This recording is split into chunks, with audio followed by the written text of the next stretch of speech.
Hey everybody, Rich here with Anglers, and I wanted to go over some tackle tips today for winter maintenance with your gear. So you're keeping your gear clean, operating properly, it's really important. It's going to last you a lot longer over the lifetime of the product, and it just makes life easier during the season when it's working correctly. So what can we do in the winter time to prolong the life of the reel? So rods and reels, you want to keep them clean. The best maintenance that you can possibly do is just keeping it clean after every trip. So you get back to the dock, you're washing the boat, you're washing the rods and reels. Regular boat soap works fine. You can use Liquid Dawn. Any soap that you have would work fine. If you're out on the boat and you're doing that, that's great. If you're not out on the boat, let's say you fish from shore or something, you get home, Liquid Dawn, just some regular soap, rinse it off in the sink, rinse it off in the bathtub, wherever you need to. If it's nice out and you got the hose outside, rinse it off out there. You want to get the salt, the dirt, the grime. You want to get everything off of it as you can. Don't hard spray your reels. You don't want to drive stuff in, just a gentle rinse. That's all you really need. So rinse, soap, rinse, dry, you're good to go. Now, if you want to get a little more into it, let's talk about working on reels and rods. So if you feel adventurous and you pull the side plate off of your reel, you're going to find some stuff like this is a Penn Squall. You'll find all the gearing, the drags inside of the gearing there. You've got your pinion gear in here and all the stuff that makes the reel work inside. So gearing and all of these parts are going to get grease. Oil goes in other places. You don't want to oil these. So that's a really important thing. The grease is thicker and it's going to stay on the gears. It's going to stay on all these moving parts and keep them lubricated until the next cleaning. Oil has a very thin viscosity and will come off rather easily, and that can be problematic. So gears are going to get grease. Where do I use oil? So you're going to use an oil like the Penn oil that we carry. This is great stuff to have in the workshop and on the boat, occasionally needing it there.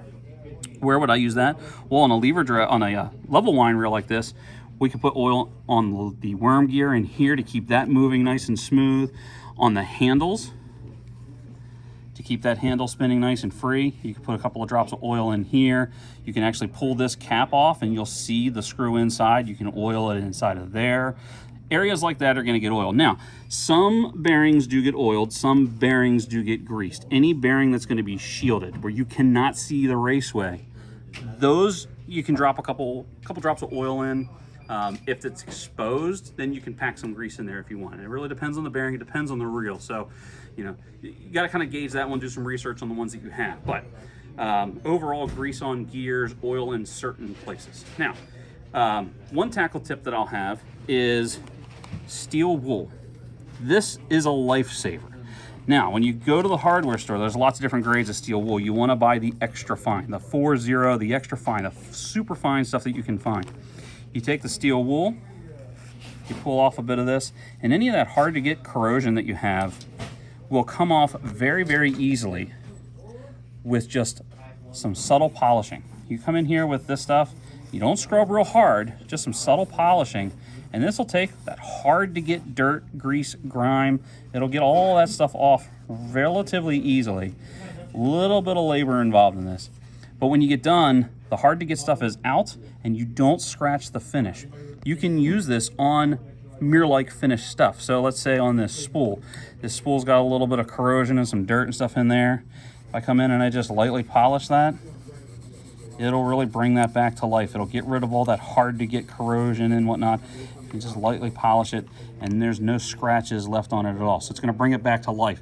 You want to get the corrosion off because the corrosion is essentially like rust. It's going to keep eating away at the metal, and that steel wool is going to help prevent that from happening.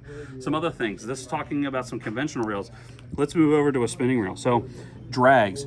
There's a debate amongst us reel guys about whether or not we want to have a wet drag or a dry drag. What does that mean?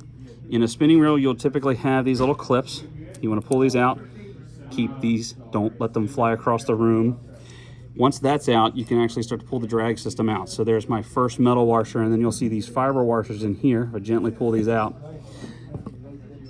This is a felt washer, you got your metal washers. These come from the factory with a little bit of grease on them. I like to grease my drags, but I don't like to use a lot. A little bit will go a long way. And what I typically do, I'll take a paper towel, dab off the old grease.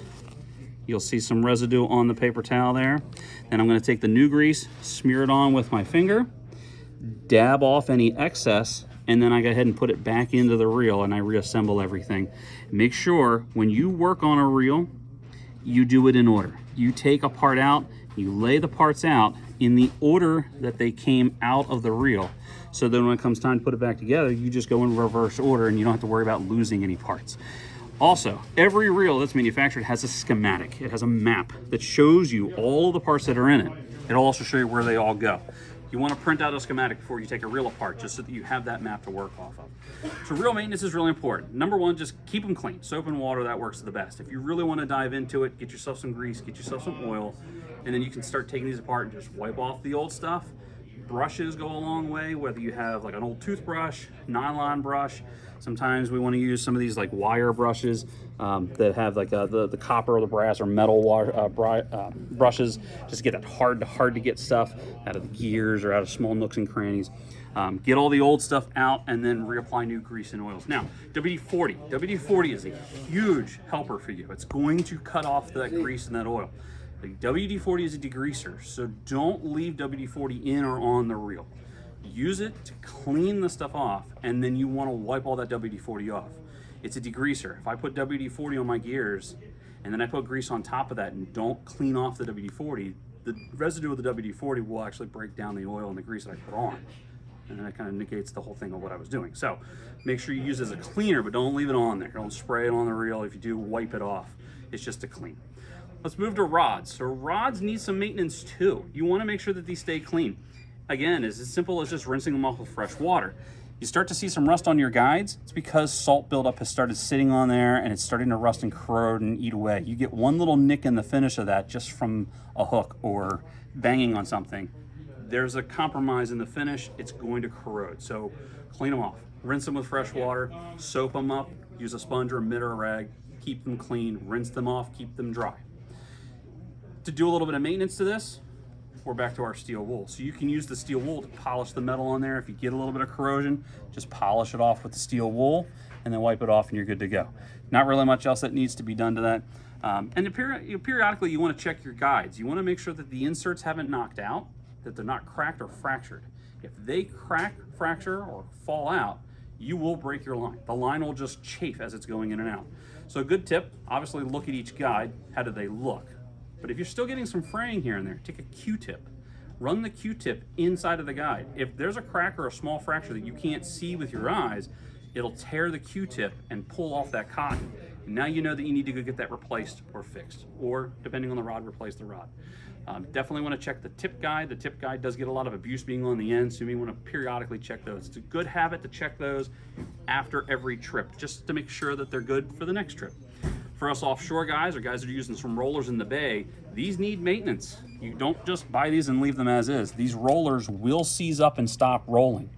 These are screws. There's one on each side. You undo the screw and the roller will drop out, and there's a bushing that goes through. There should be a small dab of grease put on that bushing before you reapply it. Obviously clean them off when you take them apart. Then put a little dab of grease in there, reassemble the roller, and then just take some fishing line, run it through the rod, and run the line back and forth, making those rollers roll. Gotta spread that grease out. Same thing as before with the steel wool. If I need to, if there's some corrosion and buildup on these, a little bit of light polishing will go a long way. It'll get all that dirt, grease, grime, corrosion off, keep them looking nice and good. Rods that have aluminum reel seats, same thing. You want to keep these clean. You want to take your reels off of the rod at least once a year. Don't leave them on all the time. Different metals laying together will cause a point of corrosion. So you get the reel foot of the reel sitting on the reel seat, you'll get corrosion and build up there. Really important to keep this area clean, keep the locks moving easily, and on your conventional reels, the reel foot. Again, you get a lot of corrosion buildup on the bottom and on the reel seat. You want to keep those clean. So again, steel wool, one of my favorites. Just go in, polish that up, get that all dirt, grease, grime off, and you're good to go. So I hope these tackle tips help you out for the season. It's a good thing to do over the winter time, and a lot of us aren't fishing because it's either too cold or we just have other things to do. It's a good afternoon thing. You're watching the football game, sit back, relax, clean your gear, and have it ready for the next season. So I hope this helps out. Good luck out there. Have fun.